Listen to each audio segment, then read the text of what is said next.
Do you pray? Do you think it's right that maybe, say, Waterford City and County Council should say a prayer before the council meeting? Well, in Galway, Fine Gael Councillor Pierce Flannery, he wants to replace the traditional prayer with a moment of reflection. However, independent Galway Councillor Don Lynch says this is political correctness gone mad. This is in the same week as the Bishop of Kerry, Ray Brown, has urged people to stop working on Sundays and concentrate on family and community. So what do you think? Should we take the religious, some would say the spiritual, and that's the nub of the debate, out of some of our practices, or do we need to incorporate more of them? Have we lost something in our move to a more secular viewpoint? I'm joined by Michael Nugent, and Michael's a very interesting man. He's chair of Atheist Ireland. Michael, good morning to you. Good morning. Michael, first of all, did you ever believe?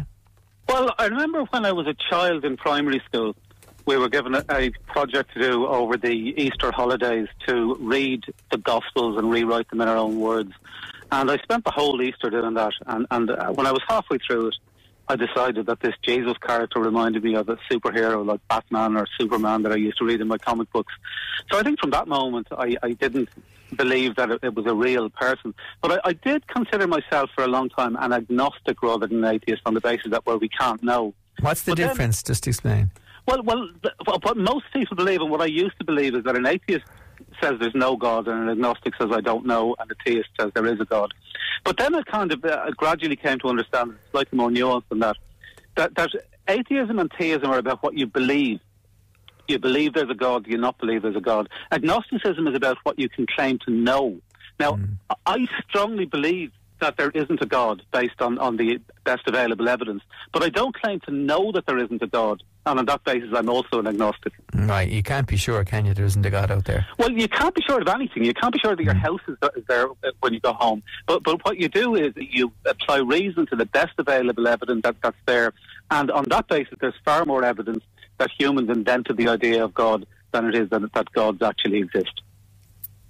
In Waterford City Council and County Council, would you think it would be a good or a bad thing if they prayed before a council meeting? I think it's a very bad idea. Now, they're perfectly entitled to pray outside the council meeting, and they're perfectly entitled to pray to themselves within the council meeting. But the council represents the whole city, or county, as the case may be. Similarly, the Oireachtas represents the whole country, and there are people of all religions and none in the places that they represent.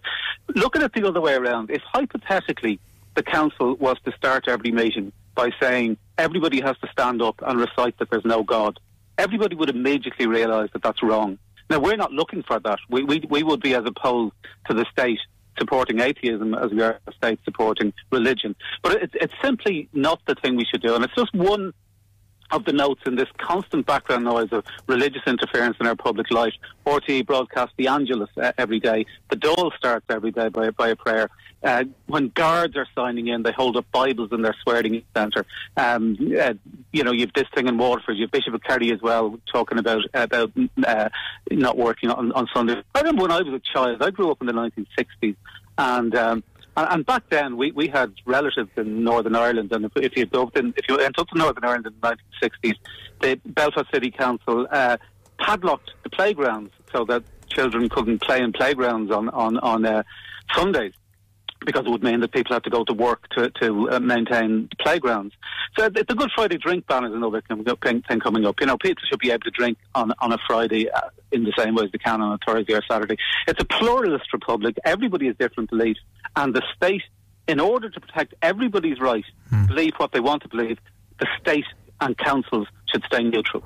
Well, let me put maybe what those who would be of a different view might say, that look, that's grand saying it's a pluralist society, but maybe 60-70% of Irish people in census figures would put themselves down as Catholic. There's nothing wrong, there's nothing injurious if we do accept, look, this is the faith of the majority of people. It's a kind of a standard we use for things. You're free not to take part in the prayer. You're free to turn off the Angelus when it's on the news. You're free to work on Sunday if you still want to. But there's no harm in us proclaiming that these mightn't be bad values. Well, first of all, most people put down Catholic on the census but most people aren't Catholic. If you look at the church attendance figures, I live in Dublin, where the parish in West Inglis is just knocking down a church that was built with a capacity of 3,000 people and replacing with a capacity of 300 people. But can't I be a Catholic, still believe and not go to Mass? Well, of course you can, yeah. I mean, I don't mind what people believe. Or, you know, in fact, I'll go further than that. I strongly support the right of Catholics to believe in Catholicism, and of Protestants to believe in Protestantism, and of Muslims to believe in Islam, and to practice their religious beliefs as long as they're not interfering in the rights of others. But the only way for the state, not individual people, but for the state to equally protect everybody's right to believe what they want to believe is for the state to stay neutral. So I'm not saying that Catholics shouldn't abstain from drink on Good Friday, or the Catholics shouldn't take a day of rest on Sunday, or the Catholics shouldn't pray the Angelus. I'm just saying that the state and state institutions shouldn't be taking sides on those issues. But what harm does it do if the Angelus goes out at 6 o'clock? For a lot of people, and maybe a more mature vintage as well, it's a reminder of something that gives them some comfort. Yeah, and for a lot of people, it's a reminder of the Magdalene Laundry. And for a lot of people, it's something that is just irrelevant to their lives. And if people want to pray the Angelus, they're perfectly entitled to. But the state shouldn't be doing it. Again, the way to look at it is look at it the other way around. If hypothetically, if I was to propose to RTE that before the 6-1 news every day, they had 1 minute of Richard Dawkins reading from the God Delusion, everybody would realise immediately that that's not an appropriate use of a state broadcasting body's time and resources. But he's an individual who might represent a minority's viewpoint, okay? We're talking about a spirituality, if you want, a faith that represents, according as the census figures, over 3/4 of the people. There's a big difference. There's a big difference in a lot of people's minds. If you are a majoritarian and you believe that the majority should impose on the minority. Well, that's how we elect our Dáil, isn't it? Well, it is on some issues, but there are some core issues that are considered human rights, and that Ireland has signed up to human rights treaties to protect. And one of those basic fundamental human rights is the right to freedom of religion, thought, conscience and belief. And that protects atheists as well as religious people. And the whole point of those human rights... But protect from what? What's the danger? What are the Catholics going to do to you? It's not that the Catholics are doing anything, although it does have a knock-on effect on things. Like for example, because of that religious ethos, the Catholic Church controls 90% of our primary schools. And it has exemptions in our laws that allow them to discriminate on the grounds of access, that allow them to use the school day, including the state curriculum, to evangelise children of other religions in Catholicism, and that allows them to discriminate against teachers if they're not of the Catholic belief. Now, these are there's been court cases over that, and I think people be more mindful not to do that anymore. When you mean it, this is interesting, Michael. When you say evangelise children, what do you mean?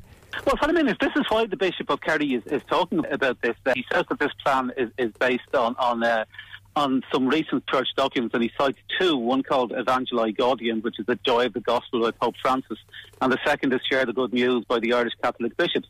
Now, both of those documents are about evangelism. They talk about each individual church under its bishop is called to missionary conversion, and that in all of its activities the parish encourages and trains its members to be evangelisers.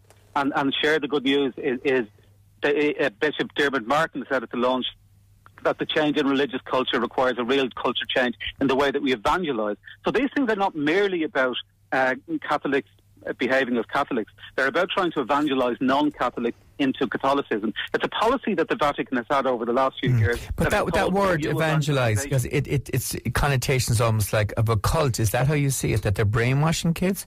Well, no, I'm using the Catholic Church's words. The Catholic Church... And so what's wrong with the word? What's the problem with the word? There's no problem with the word if it is done, through churches or through talking to people. But there is a problem when it's done through state-funded schools, where it is the only school that a local family that might be a Protestant or a non-religious person or a Muslim, the only school they can go to because it's the only school in their area. And those types of schools should not be used to evangelise because they're state-funded schools for everybody in the community.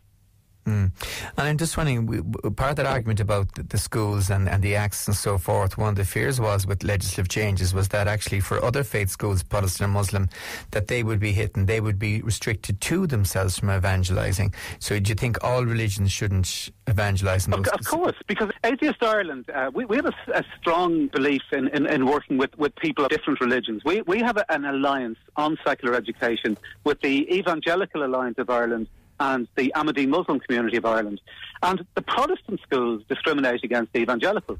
And the two Islamic schools in the country are both Sunni Islamic schools, and they discriminate against Ahmadi Muslims because they think they're not proper Muslims. Yeah. So all that you're doing by protecting Church of Ireland schools is giving some smaller religions the same right to discriminate against groups that are even smaller than them.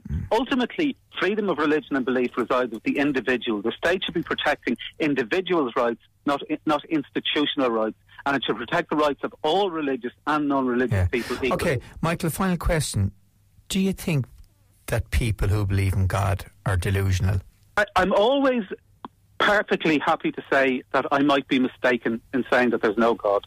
I think that based on applying reason to the best available evidence, it seems overwhelmingly more likely that humans invent the idea of God, and that every generation we discover more and more about how the universe operates naturally. Every generation we move more and more explanations from the idea that God did it, we know how it happens naturally.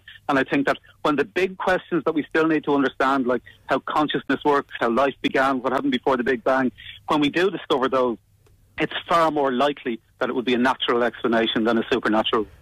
Do you think we ever could lose something by losing that spiritual belief? No, I think the world is far more marvellous and far more amazing and far more wondrous than the people who wrote the Bible and the Quran could ever have imagined. We now know that there is a universe of 100 billion galaxies, each of which has 100 billion stars like our sun. We now know how things work at a subatomic level down to minute particles that interact with each other to create everything from cars. I know all about the particles, but when someone is dying or someone is ill and a priest or someone comes in and holds their hand and gives them that comfort and that belief, would that be a sad thing to lose?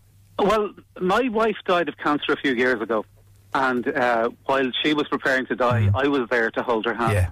And ultimately, whether the person that's holding your hand is a priest or a loved one or anybody else, we're still going to do that. We're still going to care about each other. There's a secular morality that's based on empathy and compassion and fairness and justice and cooperation and reciprocity.